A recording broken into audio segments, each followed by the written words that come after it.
بسم اللہ الرحمن الرحیم۔ سامعین مکرم، آج ہم جس موضوع پر بات کر رہے ہیں، آج کا جو ہمارا ٹاپک ہے، آج کا جو ہمارا عنوان ہے وہ اس موضوع پر ہے کہ نہار منہ پانی پینا کیسا ہے؟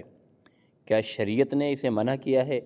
کیونکہ حدیث پاک میں آتا ہے اللہ کے محبوب حضرت محمد مصطفیٰ احمد مجتبیٰ صلی اللہ تعالیٰ علیہ وسلم کا فرمان عالی شان ہے کہ نہار منہ پانی نہیں پینا چاہیے۔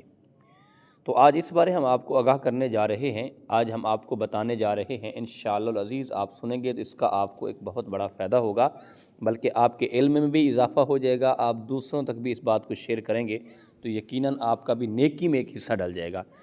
تو آتے ہیں اس مسئلے کی طرف کہ اللہ کے محبوب علیہ الصلوۃ والسلام نے نہار منہ پانی پینے سے منع کیوں فرمایا ہے؟ تو اس کی دراصل وجہ یہ ہے کہ یقیناً یاد رکھیں کہ ہاں آقا کریم علیہ الصلوۃ والسلام نے فرمایا ہے، یہ حدیث پاک میں ہے، تو اس میں یہ ہے کہ کسی کے لیے خاص ہوگا، یہ نہیں ہے کہ مطلقاً آقا کریم علیہ الصلوۃ والسلام نے فرما دیا کہ نہار منہ پانی نہیں پینا چاہیے، یہ نقصان کا باعث ہے۔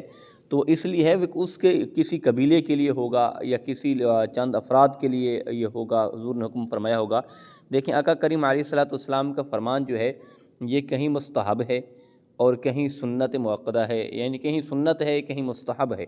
اب دیکھیں جیسے اللہ کے محبوب علیہ الصلوۃ والسلام نے فرمایا ہے کہ اگر سالن میں یا پانی میں مکھی اپنا پر ڈبا دیتی ہے، مکھی گر جاتی ہے، تو اس میں کریم آقا علیہ الصلوۃ والسلام نے فرمایا ہے کہ آپ ایسا کریں، اس کے دو پر ہیں، ایک بیماری ہے والا ہے اور ایک شفا والا ہے۔ اب وہ جو جب گرتی ہے سالن میں یا پانی میں یا کسی چیز میں، تو وہ جو بیماری والا پر ہے وہ اندر ڈبا دیتی ہے اور شفا والا پر اوپر ہوتا ہے۔ تو اس لیے آقا کریم علیہ الصلوۃ والسلام نے فرمایا ہے کہ جب مکھی کسی چیز میں گر جائے تو آپ اسے دوسرا پر بھی ڈبا کر اسے نکال دیں، ٹھیک ہے۔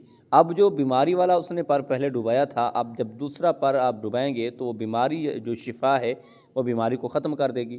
تو اسی طرح آقا کریم علیہ الصلوۃ والسلام نے فرمایا ہوگا کہ کسی کے لیے خاص ہوگا، کسی شخص کے لیے کہا ہوگا کہ تو پانی صبح نہار منہ نہ پیا کر، ورنہ ہاں یہ ہے کہ آپ کسی سے مشورہ کر سیں، ڈاکٹر سے، یعنی سائنس طبی مشورہ جو ہے یہ کر کے آپ دیکھ لیں کہ اگر آپ پانی پینا چاہیں تو آپ پی سکتے ہیں، اس میں کوئی حرج نہیں ہے۔ ہاں ایسے اب دیکھیں جیسے کریم آقا علیہ الصلوۃ والسلام نے فرمایا کہ شہد استعمال کیا کرو، شہد تقریباً ہر بیماری کی شفا ہے۔ اب یہ کوئی ایسا نہیں ہے، کوئی ایسے بھی لوگ ہیں جو استعمال نہیں کر سکتے، جیسے شوگر کے مریض ہیں، اس طرح کے جو مریض ہیں وہ اب شہد تو استعمال نہیں کر سکتے۔ اب یہ تو نہیں ہوگا کہ شہد استعمال ہی کریں گے تو ان کو شفا ہو جائے گی۔ اب ہر بیماری کے جو اصول ہوتے ہیں، ہر طبیعت کا جو اصول ہوتا ہے اس کے مطابق عمل کرنا ہوتا ہے۔ اب کچھ ایسے لوگ بھی ہیں جنہیں کہا جاتا ہے نہار منہ پانی پینے سے فائدہ ہے، ان کی صحت کے لیے فائدہ ہے، اور کچھ ایسے لوگ ہیں جن کے لیے کہا جاتا ہے کہ اگر نہار منہ پانی پئیں گے تو ان کی صحت کے لیے نقصان ہے۔ تو یقیناً ایک بات، اس بات کو یاد رکھیں، اس بات کو اپنے دماغ میں سوچ سمجھ کر رکھیں کہ اگر آپ کو اس چیز کا فائدہ دیتا ہے تو نہار منہ پانی پینے سے تو آپ پی سکتے ہیں، اور اگر آپ کو نقصان ہے، کوئی ڈاکٹر نے منع کیا ہے کہ آپ نہار منہ پانی پئیں گے تو آپ کو نقصان ہو جائے گا، آپ کی بیماری بڑھ سکتی ہے، آپ کی جان کو خطرہ ہو سکتا ہے، یعنی اس طرح کی کوئی بھی مرض ہے تو پھر تو آپ نہیں پی سکتے۔